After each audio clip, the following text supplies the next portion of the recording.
Alright, so I just found out that there was a battery in the FZ80 all along, but I'm using my other Lumix battery for my FZ40, and this one's for the FZ40, but the battery that was in the FZ80 is the exact same one, so we're going to see if it is going to power on.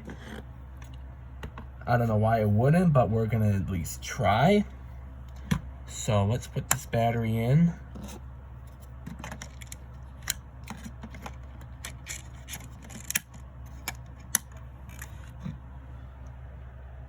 Alright, it's on. All I have to do is just set the clock. And unfortunately, I do not have an SD card yet for this, so that's a bummer. That's a zoom.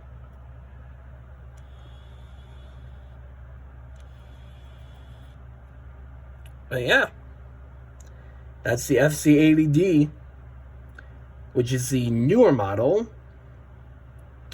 And yeah, I'm going to keep you guys updated on the FZ80.